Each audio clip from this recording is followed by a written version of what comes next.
Hello दोस्तों, स्वागत है आपको मेरे यूट्यूब चैनल मैथ मिथिला में। दोस्तों, आज का जो सेशन चल रहा है वो देख रहे हैं आप, कारक है। और आज हम कारक जो करेंगे इसके बारे में परिभाषा भी लिख दिया गया है। क्या है? संज्ञा या सर्वनाम के जिस रूप से वाक्य के अन्य शब्दों के साथ उनका संबंध सूचित हो उसे हम कारक कहते हैं।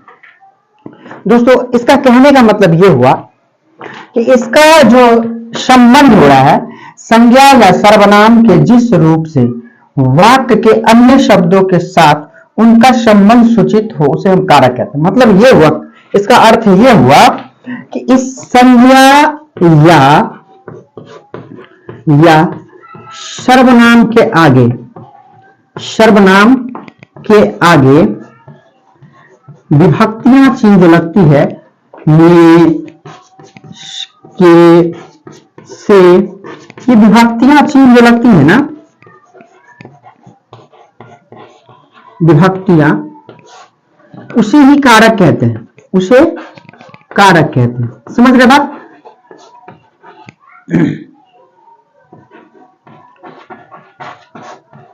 देखिए क्या है, संज्ञा या सर्वनाम के जिस रूप से वाक्य के अन्य शब्दों के साथ उनका संबंध सूचित हो उसे हम कारक कहते हैं।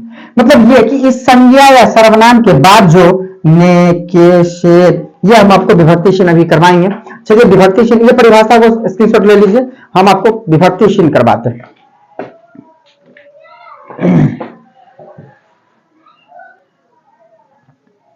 चलिए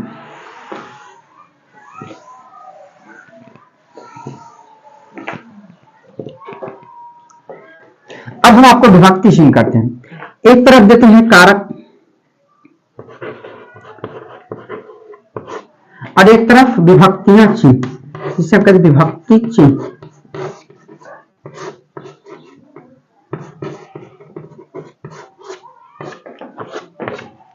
जैसे पहला नंबर, तो आपसे पूछ भी सकता है कारक के मुख्यतः कितने भेद होते हैं, तो हम इसमें इसी में करा देंगे आपको सारा चीज, कैसे कैसे क्या होता है सारा चीज हम इसमें करा देते हैं। पहला कर्ता, दूसरा कर्म, तीसरा करण, चौथा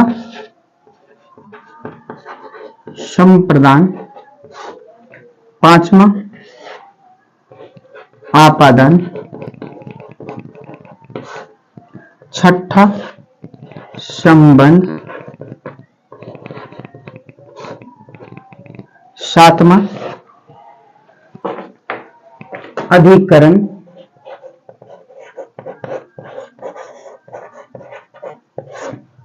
आठवां संबोधन।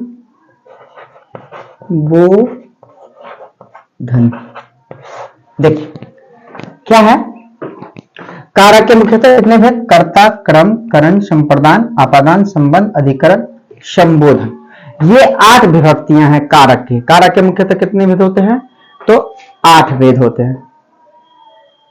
संबोधन, अगर आप लोग को दिक्कत हो रही है थोड़ा सा मैं इसे इस साइड में संबोधन के बारे में बता दूं। ये 8वां नंबर में आपका संबोधन हो जाएगा। विभक्ति चिन्ह को भी मिटाते हैं। 8वां में हो गया आपका संबोधन। संबोधन,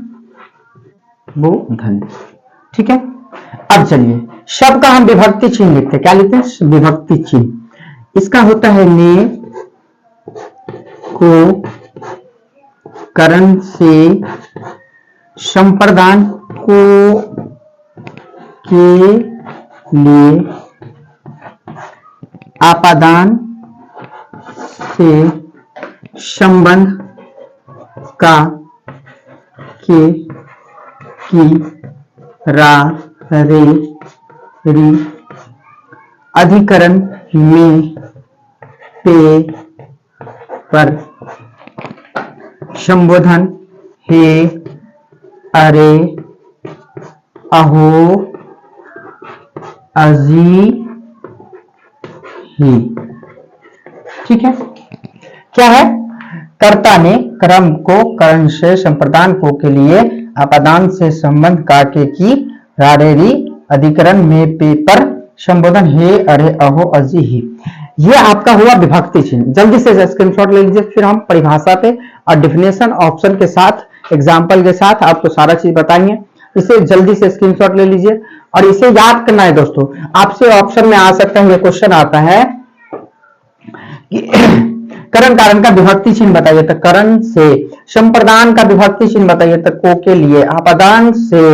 अब हम इसको ढक देते हैं। अभी याद करने का तरीका देखिए, ऐसे याद करना है। कर्ता ने कर्म को, करण से, संप्रदान को के लिए, अपदान से, संबंध काके की, अधिकरण में, पेपर, संबोधन है, अरे अहो अजी ही।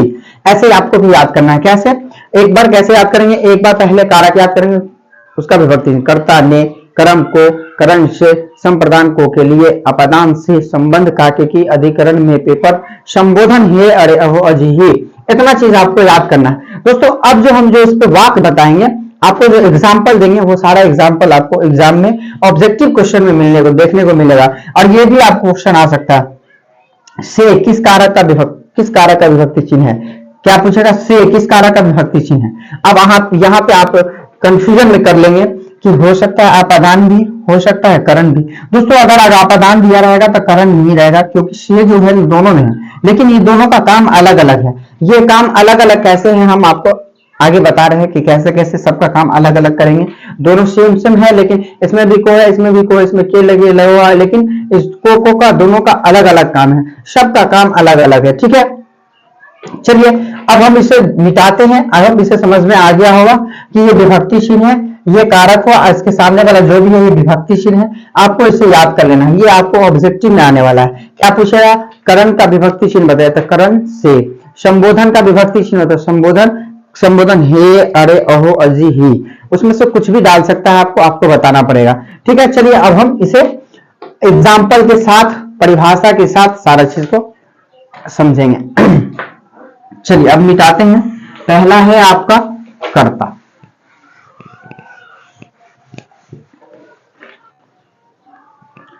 चलिए सबसे पहले है कर्ता,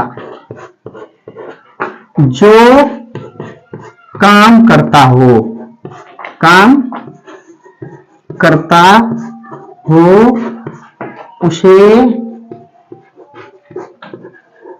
कर्ता कारक कहते हैं।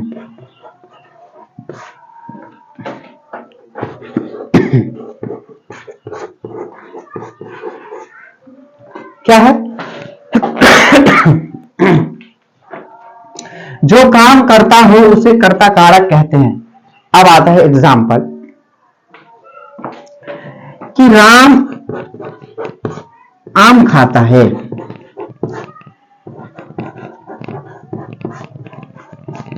और एक आता है राम ने आम खाया है। ठीक है, देखिए आखिरकार काम कौन कर रहा है। हम अभी परिभाषा क्या लिखा है? जो काम करता हो उसे कर्ता कारक कहते, भले वो कोई भी वाक्य क्यों ना हो। काम कौन कर रहा है ये देखिए, काम कौन कर रहा है? राम। अब आपको यहां पे अगर मान लीजिए ने नहीं दिया, ने नहीं दिया, तब क्या करेंगे? जैसे राम आम खाता है, तो राम आम खाता है, इसमें पूछेगा कि बताइए राम कौन सी कारक है, तो आप क्या कहेंगे? राम कर्ता कारक है। ठीक है, राम क्या हो गया? कर्ता कारक। आपसे ऐसे ही पूछेगा। अगर जो जैसा वाक रहेगा वैसा वाक का सेंटेंस आपको मिला के देगा। हम अभी कर्ता पे चर्चा कर रहे हैं, कर्ता की ही बात करेंगे। कर्ता देखिए, जैसे राम, राम क्या कर रहा है? आम खा रहा है, तो राम काम कर रहा है ना, तो आपका राम हो गया कर्ता कारक। पूछा जाएगा कि बताइए राम जो है या कर्ता कारक कौन सा होगा, ऐसे भी आ सकता है। इन राम आम खाता है, कौन से कारक है? तो राम क्या हो गया? कर्ता कारक। ऐसे एग्जाम्पल ऑब्जेक्टिव में ऐसे आएगा, राम आम खाता है, इनमें से राम कौन सी कारक है? तो राम कर्ता कारक। समझ गए बात? अब आइए, राम ने आम खाया, ये साफ साफ दिख रहा है कि ने के अगर विभक्ति चिन्ह के जस्ट पीछे वाला आपका कारक होगा। क्या विभक्ति चिन्ह? ने। तो आपको समझ रहे, ने तो कर्ता कारक, ने है तो कर्ता कारक हो गया। और ने के जस्ट पीछे वाला कौन होगा? तो राम हो गया कर्ता कारक। क्या हो गया?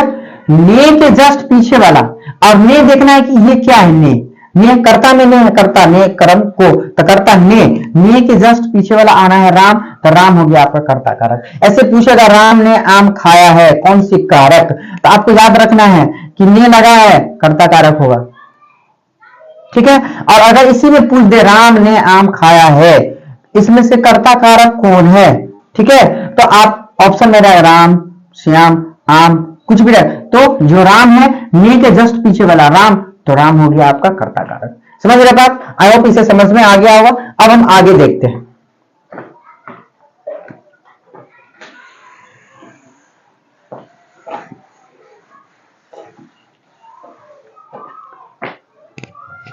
अब आइए दूसरे नंबर पे, क्या था?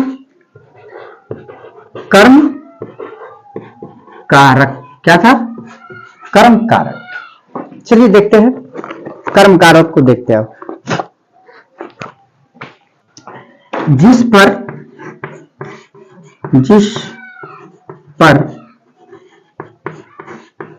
क्रिया का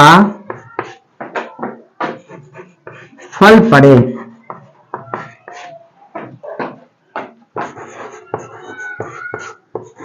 कर्म कारक कहलाता है। क्या है?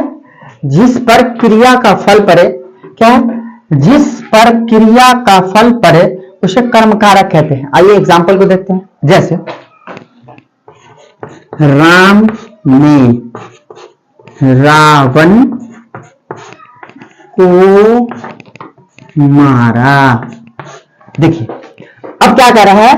जिस पर क्रिया का फल पड़ता है, तो ये जो मारा, किसको मारा, किसने मारा, तो किसने मारा, तो राम ने रावण को क्या किया, मारा। तो अब आपको पूछा जाएगा कि राम ने रावण को मारा, इसमें से कर्म कारक कौन सा है, तो आपको कर्म कारक को याद रखना है, विभक्ति चिन्ह को, तो को के जस्ट पीछे वाला क्या हो गया, रावण, तो रावण हो गया कर्म कारक। क्या हो गया? रावण कर्म कारक। अगर इसी में पूछ दे कि कर्ता कारक कौन हो जाएगा, तो देखिए ने लगा हुआ, ने के जस्ट पीछे आइए राम, तो राम हो गया कर्ता, क्योंकि राम क्या करता है, रावण को मारता है। तो मारना तो हो गया इसका क्रिया ना, वर्ब हो गया ये, लेकिन ये जो कर्म कर रहा है, ऑब्जेक्ट जो कर रहा है, ये कर्म रावण पे कर रहा है। किस पे कर रहा है? रावण को। जैसे मोहन ने आम खाया, तो मोहन ने आम खाया, आम क्या हुआ, उसका क्रम है, तो आम जो खाया था, आम के बारे में चर्चा करेंगे तब ना। यहां तक कह रहा है राम ने रावण को मारा, तो राम ने को के जस्ट पीछे वाला क्या हो गया, कर्म कारक। और अगर पूछ दे कि इसमें कर्ता कारक, तो राम, क्योंकि राम काम कर रहा है, मार रहा है किसको, रावण को। तो को के पीछे वाला जो भी आया देखना है आपको, ये क्या है, कर्ता ने कर्म को, तो रावण हो गया कर्म कारक। ने लगा है, ने के पीछे वाला कर्ता ने, तो राम हो गया कर्ता। इस तरीका से आपसे पूछ सकता है ऑप्शन में कि बताइए राम ने रावण को मारा, रावण कौन सी कारक होगा, तो को के जस्ट पीछे लगा, रावण आगे देखिए को है, को के पीछे देखिए, तो रावण तो कोई संज्ञा ही होगा, संज्ञा ही हुआ ना रावण, तो संज्ञा जो हुआ, तो संज्ञा के आगे वाला को देखिए को, तो कर्म को, आपका हो गया कर्म कारक। अगर इसी से पूछेगा कि को जो विभक्ति चिन्ह लगा हुआ है, इसमें कौन से कारक होगा, तो रावण हो जाएगा कर्म कारक। ठीक है, आई होप इसे समझ में आ गया होगा। अब हम आगे देखते हैं तीसरी नंबर।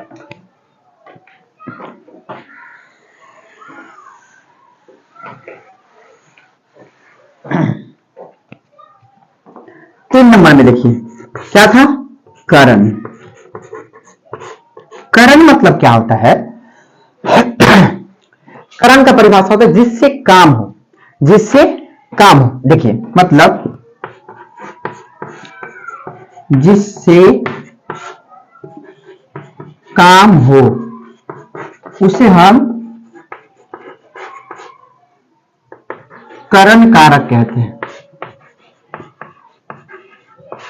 करण कारक कहते हैं। अब इसमें जो है आपको जिससे काम हो उसे करण कारक कहते हैं। तो अब मतलब क्या कर रहा है कि कोई भी वस्तु होगा उसी से काम हो सकता है। मान लीजिए अकेले तो हाथ है, तो हाथ से कोई काम करेंगे तो कोई चीज की सहायता तो लेना पड़ेगा ना। तो अब जैसे मान लीजिए मैं कलम से लिखता हूं, लिखता हूं। अब आपसे पूछा जाएगा इसमें से बताइए कि करण कारक कौन होगा। तो आपको सीधा देखना है विभक्ति चिन्ह, से लगा हुआ है, से के जस्ट पीछे कलम हो गया आपका करण कारक। अब आप कहेंगे कैसे कि दोस्तों देखिए परिभाषा क्या है, जिससे काम हो उसे करण कारक कहते हैं। मेरा काम किससे हो रहा है? कलम से। कलम से हम कौन से काम कर रहे हैं? लिख रहे हैं। तो से के जस्ट पीछे वाला, विभक्ति चिन्ह के जस्ट पीछे वाला आपका हो गया कारक। तो पूछा जाएगा आपको मैं कलम से लिखता हूं, इसमें से करण कारक कौन है? तो करण कारक कलम। या ऐसे भी रहेगा मैं कलम से लिखता हूं, कौन सी कारक है? ऑप्शन ए में कर्म कारक, बी में कर्ता कारक, सी में करण कारक, डी में संप्रदान कारक। तो क्या हो जाएगा दोस्तों? करण कारक हो जाएगा। ठीक है, आई होप इसे अच्छे से समझ में आ गया होगा। अगर नहीं भी समझ में आ रहा है तो हम एग्जाम्पल और लिख सकते हैं। मैं पुस्तक से पढ़ता हूं, मैं पुस्तक से पढ़ता हूं, से पढ़ता हूं। वह पेंसिल से लिखती है, वह पेंसिल से लिखती है। देखिए सबके साथ लगा हुआ, किसकी सहायता ले रही है? पेंसिल, पुस्तक, ये कलम। तो ये सब एग्जाम्पल आपको आ सकता है। ठीक है, आई होप इसे अच्छे से समझ गए होंगे। चलिए अब हम आगे 4 नंबर को देखते हैं, फिर आगे देखते हैं क्या है आगे कलम कारक में।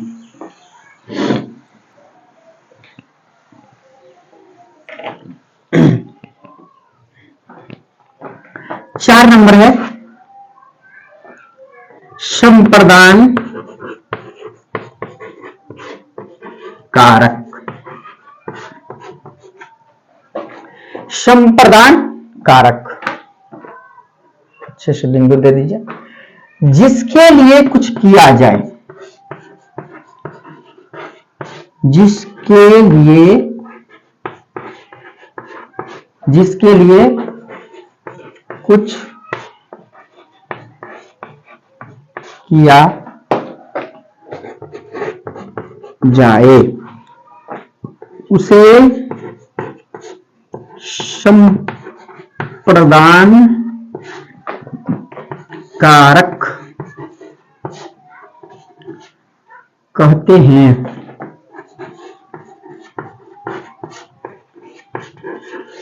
देखिए क्या है, जिसके लिए कुछ किया जाए उसे संप्रदान का। अब हम क्या करेंगे? अब हम कोई चीज करेंगे जिसके लिए कुछ किया जाए, मतलब कोई थर्ड पर्सन के लिए हम कुछ करेंगे। जैसे आइए अब आपको ये भी ध्यान रखना होगा कि संप्रदान में विभक्ति चिन्ह क्या था? क्या था? को, एक था के लिए, ये दोनों अलग अलग है। को है अलग हटके और के लिए अलग। अब हम ये दोनों पे ऑप्शन लेंगे। जैसे भिखारी, भिखारी को भीख दो, भीख दो। शिष्य, शिष्य ने अपने गुरु, अपने गुरु के लिए सब कुछ किया। अब देखिए तो जिसके लिए कुछ किया जाए उसे संप्रदान। हमने भिखारी के लिए क्या किया? भीख दिया। भिखारी को क्या दिया मैंने? भीख। तो इसमें पूछा जाएगा संप्रदान कारक, तो भिखारी। इसी तरीका में बोल लगा तुम अपने भाई को पुस्तक दो, कौन सी कारक? तो संप्रदान कारक। को के पीछे वाला भाई, तो भाई हो गया आपका संप्रदान कारक। और उसमें पूछेगा तुम अपने भाई को पुस्तक दो, इसमें संप्रदान कारक कौन है? तो आपको सीधा लेके जाना है, को के जस्ट पीछे वाला जो रहेगा भाई है तो भाई, इसमें पूछा जाए तो भिखारी तो भिखारी। समझ गया? अब आता है शिष्य ने अपने गुरु के लिए सब कुछ किया। अब आइए, पुत्र ने अपने पिताजी के लिए सब कुछ किया। अब यहां देखिए संप्रदान को के लिए, तो के लिए यहां है, इसके जस्ट पीछे क्या हो गया गुरु, तो गुरु क्या हो गया उसका संप्रदान कारक। एक तरीका पे आप, पुत्र ने अपने पिताजी के लिए सब कुछ किया, तब पिताजी के जस्ट देखिए, के लिए के जस्ट पीछे कौन आया पिताजी, तो पिताजी हो गया आपका संप्रदान कारक। समझ गए बात? फिर से समझिए क्या कह रहा है, शिष्य ने अपने गुरु के लिए, तो संप्रदान को के लिए के जस्ट पीछे क्या गुरु, तो गुरु हो गया आपका संप्रदान कारक। अब इसी में अगर पूछ दे आपको शिष्य ने अपने गुरु के लिए सब कुछ किया, कौन सी कारक है, ऑप्शन में अपादान संप्रदान, तो जिसके लिए हम करेंगे वो क्या होगा, संप्रदान कारक कहलाएगा। भिखारी को भीख देंगे, अपने भाई को पैसा देंगे, अपने पिताजी को सम्मान करेंगे, सब में को के पीछे वाला जो भी आ गया आपका संप्रदान कारक आ गया। समझ गए बात? आई होप इसे अच्छे से समझ में आ गया होगा आप लोग। चलिए अब हम आगे 5 नंबर की देखते हैं क्या है।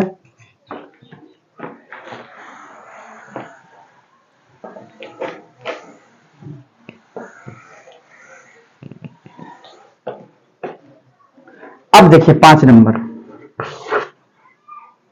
आपादान। अब हम समझेंगे कि आपादान और करण में क्या अंतर है। जिससे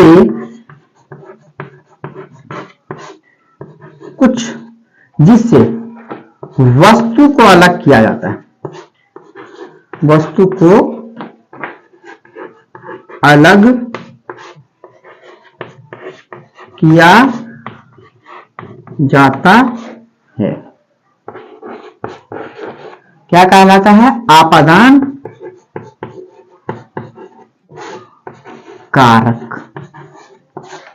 क्या है आपादान में, क्या है, जिससे वस्तु को अलग किया जाता है, आपादान कारक कहलाता है। अब हम क्या कहेंगे, वस्तु मान लीजिए कि अलमारी से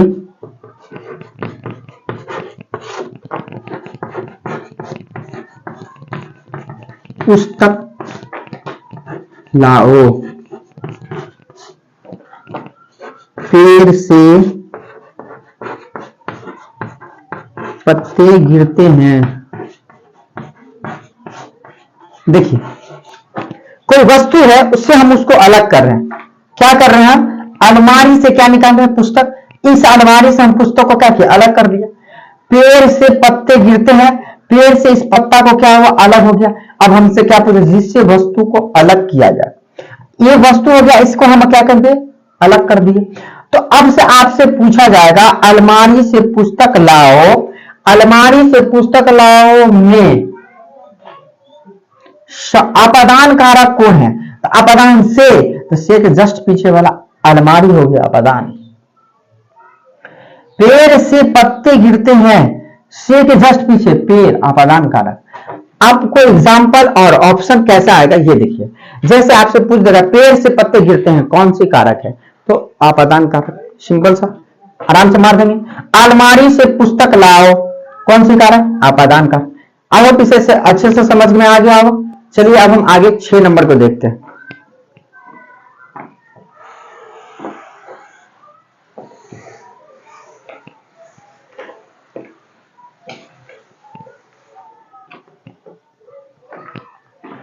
छह नंबर क्या था आपका, संबंध।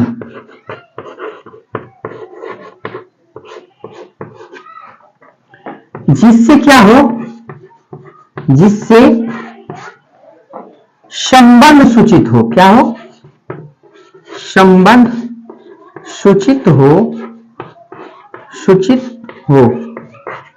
क्या कहलाता है, संबंध कारक कहलाता है, जिससे संबंध सूचित हो। अब देखिए कैसे, जैसे हम बोलेंगे मेरा साइकिल का सीट ऊंचा है।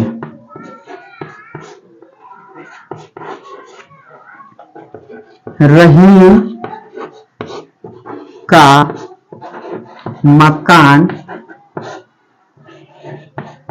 छोटा है। देखिए क्या था, संबंध का के की रेडी, ये था संबंध का के की। अब कह रहा है यहां मेरा साइकिल का सीट। देखिए का के जस्ट पीछे वाला मेरा, मेरा मतलब फर्स्ट पर्सन, हम ही है ना, मेरा, मेरा मतलब फर्स्ट पर्सन। हम किसी सेकंड पर्सन को कह रहे हैं कि मेरा साइकिल का सीट ऊंचा है। तो अब जस्ट का के पीछे देखिए साइकिल, मेरा साइकिल, वो होगा तो कोई व्यक्ति ही होगा और उस वस्तु की ही बात कर रहा है। तो का के जस्ट पीछे वाला क्या हो गया आप संबंध में, मेरा साइकिल। अगर ऐसे पूछेगा मेरा साइकिल का सीट ऊंचा है, कौन सी कारक है, तो संबंध का। अब आइए रहीम का मकान छोटा है। रहीम का संबंध किससे हो रहा है, मकान से। तो मकान का के जस्ट पीछे वाला रहीम, तो रहीम हो गया संबंध। रहीम का संबंध किससे जुड़ रहा है, मकान से। मेरा का संबंध किससे जुड़ रहा है, सीट से। सीट क्या है, ऊंचा है। रहीम का मकान क्या है, छोटा है। तो का के जस्ट पीछे वाला आपका हो जाएगा संबंध कारक। आई होप इसे अच्छे से समझ गए होंगे, इसमें तो कहीं दिक्कत नहीं आई होगी। अगर कहीं भी कोई चीज में दिक्कत आ रही है तो कमेंट कर सकते हैं। अगर वीडियो अच्छी लग रही है तो वीडियो को लाइक भी, कमेंट भी कर दीजिएगा, सब्सक्राइब भी कर दीजिएगा। चलिए अब हम आगे चलते हैं 7 नंबर पे। आपको ऑप्शन में इसी तरीका से आ सकता है, रहीम का मकान छोटा है, कौन सी कारक है, संबंध कारक। मेरा साइकिल का सीट ऊंचा है, या तुम्हारे भाई का पैर टूट गया है, कुछ भी उसका संबंध उससे जोड़ देगा, वो क्या हो जाएगा, संबंध कारक। चलिए आगे देखते हैं।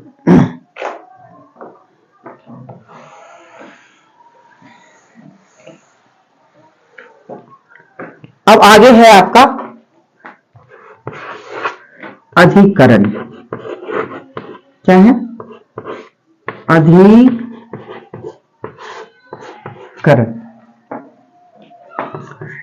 जिससे किसी का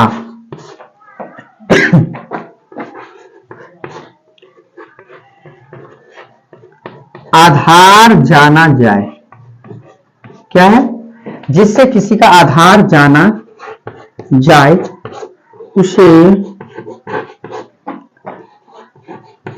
अधिकरण कारक कहते हैं।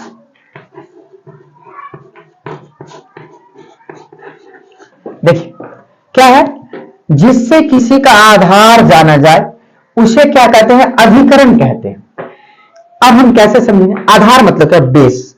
अगर मान लीजिए आपसे पूछे कि आप खड़े हैं तो आपका आधार क्या है, तो पृथ्वी। आप कुर्सी पे बैठे हैं तो पूछा जाएगा कि आपका आधार क्या है, तो कुर्सी।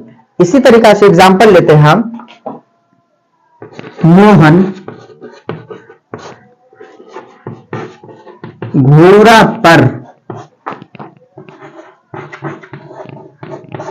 बैठा है।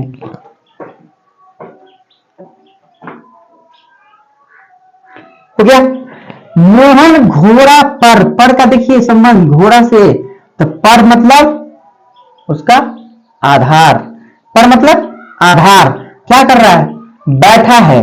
तो मोहन घोड़ा पर बैठा है, तो घोड़ा पर अधिकरण है। देखिए मे पे पर, दोस्तों मे पे पर ये सब उतना नहीं पूछता है, पर का ऑप्शन ज्यादातर आएगा, इसलिए आपको मे का उतना ऑप्शन नहीं देता है। जैसे राम ने, मैंने, उसमें खेला था, उसमें खेला था, मैं आ गया, तो मैं के जस्ट पीछे वाला जो आएगा वो हो गया। जैसे मोहन और रहीम में क्या हुआ, झगड़ा हो गया, तो मे वाला जो संबंध आता है ना कम आता है, ये पर जो है आपको ज्यादा आता है। तो चलिए मोहन घोड़ा पर बैठा है, जिससे हम किसी का आधार जान सके वो क्या होगा, आपका अधिकरण। तो देखिए पर के पीछे कौन आ गया, घोड़ा, तो घोड़ा क्या हो गया, इसका आधार। वह साइकिल पर बैठा है, तो उसका आधार क्या हो गया, साइकिल। वह मोटरसाइकिल पर बैठा है, उसका आधार क्या हो गया, मोटरसाइकिल। वह पृथ्वी पर चल रहा है, उसका आधार क्या हो गया, पृथ्वी। वह सोया है किस पे, चौकी, तो चौकी उसका आधार हो गया। बेट जिसे कहते हैं, बेट उसका क्या हो गया, आधार। तो चलिए इस टाइप से आप इसे अच्छे से समझ गए होंगे, और इस टाइप के आगे क्वेश्चन भी दे सकता है तो आप आसानी से बना लेंगे। ज्यादातर हार्ड क्वेश्चन नहीं मिलता है, ऐसे क्वेश्चन मिलेगा, रहीम वहां पर बैठा है, उसका आधार क्या होगा बताइए। तो इस तरीका से आप बना लेंगे। अब इसी तरीका में पूछ देगा मोहन घोड़ा पर बैठा है, इसमें से अधिकरण कारक कौन है, जाता घोड़ा। मोहन घोड़ा पर बैठा है, कौन से कारक है, अधिकरण कारक।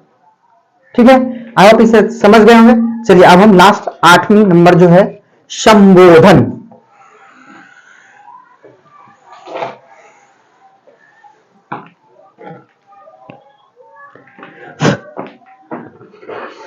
क्या है, संबोधन, जिससे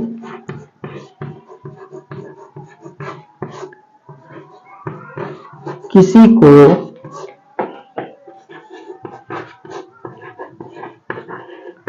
पुकारा या संबोधित किया जाए, संबोधित किया जाए उसे संबोधन कारक कहते हैं, संबोधन कहते हैं। क्या है, जिससे किसी को पुकारा या संबोधित किया जाए उसे संबोधन कहते हैं। जैसे हे राम यहां आओ, यहां आओ, वह मेरा भाई है। अब आइए, संबोधन का विभक्ति चिन्ह हे, अरे, अहो, अजी। अब हम हे जो लिए, हे राम, तो हे राम यहां आओ, तो हे राम को हम कह रहे हैं यहां आने की, तो हम उसे क्या कर रहे हैं, पुकार रहे हैं, और संबोधित भी कर रहे हैं कि वह मेरा भाई है।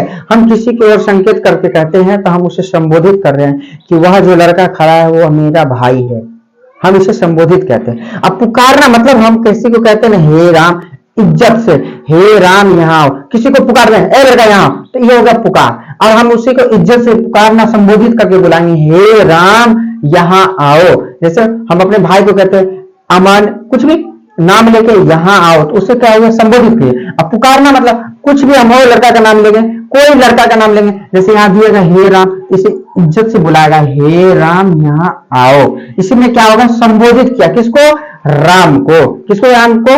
तो राम को हमने संबोधित किया और उसको बोले हम यहाँ आने के लिए। ठीक है, हम संबोधित में, और पुकार, पुकार मतलब किसी को हम अनजान को पुकार सकते हैं, जैसे आप यहाँ आइए तो हम उसका नाम लेंगे, अगर नाम लेके पुकारेंगे तो वो क्या हो गया, संबोधित लेके हम पुकारे। अगर अनजाने व्यक्ति को हम बोल देंगे सीधा यहाँ आइए तो पुकार दिए। ठीक है, और हम नाम लेके जब पुकारेंगे तो उससे हम कहेंगे कि हे राम यहाँ आओ, उसे हम संबोधित करके बुलाते हैं। चलिए, आई होप इसे अच्छे से समझ में आ गया होगा। अगर वीडियो अच्छी लगी हो तो लाइक कर दीजिए, कमेंट कर दीजिए, सब्सक्राइब कर दीजिए, और दोस्तों में शेयर। इसमें कहीं दिक्कत नहीं आना चाहिए, क्योंकि ये इसमें ज्यादातर आपको याद नहीं आएगा। ये ज्यादातर क्वेश्चन क्या आता है, हे राम यहाँ आओ, कौन सी कारक है, इसमें कारक बताइए। तो इस टाइप के क्वेश्चन सब, और विभक्ति चिन्ह तो आपको एकदम याद करना है, कर्ता ने क्रम को, करण से संप्रदान, जैसे हम बोले वैसे भी आप लोग भी याद कर लीजिएगा। कर्ता ने क्रम को, करण से संप्रदान को, के लिए पदान से संबंध, काटे की अधिकरण में पेपर संबोधन है, अरे अहो अजी। चलिए फिर मिलते हैं अगले वीडियो में, जब तक के लिए थैंक यू।